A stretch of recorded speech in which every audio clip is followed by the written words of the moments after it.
Rotherham sexual exploitation survivor was ordered to remove a demand for her abuser to be deported, GB News can reveal.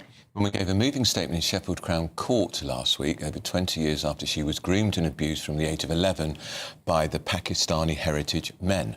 Charlie Peters is here to explain more to us about this. Charlie, just kind of give us a little bit more flesh on the bones of this story, because this is obviously many years ago. So this young girl who was abused has grown up, found her voice and made this statement to the court. In 2003, she was 11 years old. She was groomed at her primary school playground. By the time she was 16, she had been sexually exploited by over 150 men. 5 of them... How is that possible, Charlie? It was possible because so many authorities looked the other way during the height of this scandal throughout Rotherham in South Yorkshire, but also Rochdale, Telford.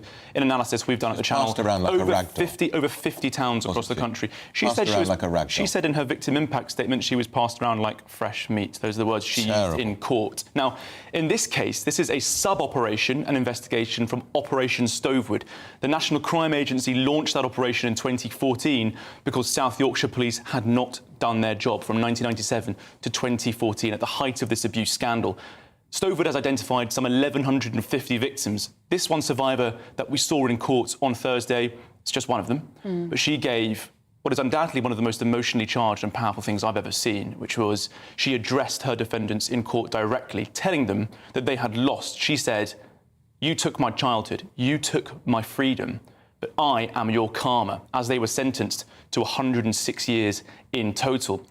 But just before she gave that speech, I heard the CPS barrister in brief conversation with the judge, Mr. Justice Slater, and they said, before she gave this victim impact statement, that any discussion on whether or not these men remain in the country is for the Home Office. Now, she then didn't deliver a part of her speech that was removed on the orders of the judge, but she's passed me since a full copy of the victim impact statement she wanted to deliver, which includes the line, "I'd like to request that 2 of the men are deported after they serve their sentences." One of those men required an Urdu interpreter in the court. He couldn't sufficiently understand English as he was being sentenced and throughout the trial. 22 years ago, he abused this girl, attacking her when she was 11, but still he doesn't speak the language. And that's in part because he hails from Pakistan, where many of the grooming gang abusers have done across the country. Now, under the UK Borders Act 2007, any foreign national sentenced to a custodial sentence of 12 months or more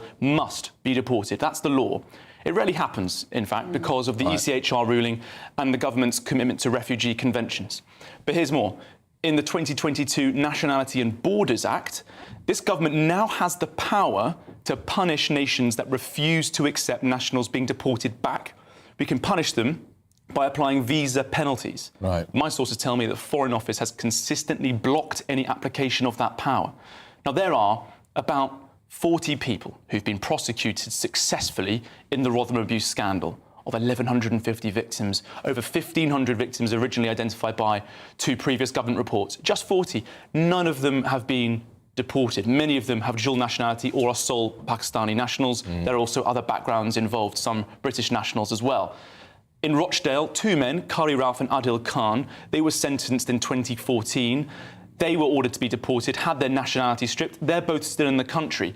As far as I can tell, based on my research looking into this issue for many years, more men have fled prosecution after fearing investigation than have been deported due to this heinous crime, possibly the worst sexual abuse atrocity in this country's history. Who has the power to deport them? Is it the judge who can say at the end of your sentence you're deported, or is it up to the Home Office? It's the Home Office, it's the Home Secretary. That well, power there we lies go with them. again. When I asked the Home Office about this case last night, the Home Office said we don't comment on individual cases. But of course, the law is there for all of us to see. Any sentence over 12 months, foreign national, must be deported.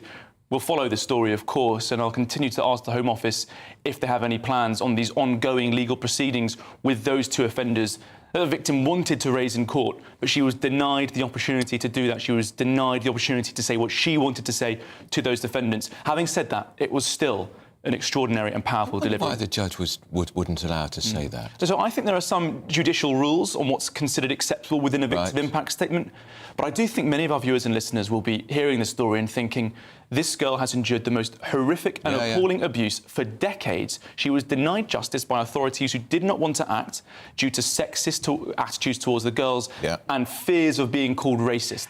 And now she had this opportunity to speak, and they said, not quite. And she wasn't listened to. That's the thing, isn't it? There's no way that she didn't make statements to maybe teachers or the parents about what's happening. And police officers possibly. She wasn't listened to. John has got in touch at home and he says victim impact statements should not be touched by the authorities. They should be able to say anything they want. The state is slowly trying to control everything, and at some point we need to stand up to it. I suppose they have to look at them to make sure they're accurate. They have to sign an agreement that nothing included in it is prejudicial or false or defamatory. That's fine. There was no concern on that in these cases.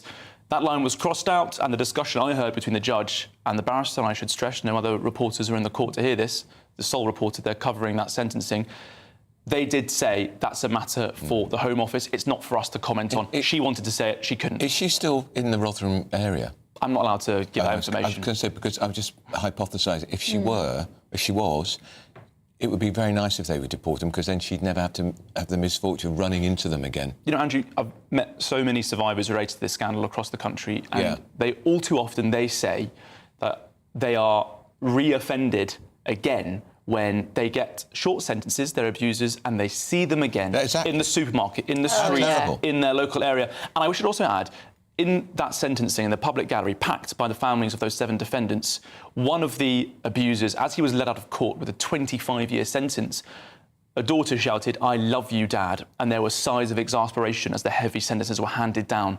I've also consistently found a trend where people who are let out of prison after being sentenced for these crimes are allowed to return to the community without any sense of shame and punishment. Well, like I said, we've been saying throughout the show in relation to the Hugh Edwards story, look after children. Look after children, everything else takes care of itself. Linda has got in touch at home. She said, Charlie Peters is our hero. She said, expose these horrific crimes. 20 years, it's so disgusting, says Linda. I could cry for these victims. Yes, it is karma. Yeah, absolutely.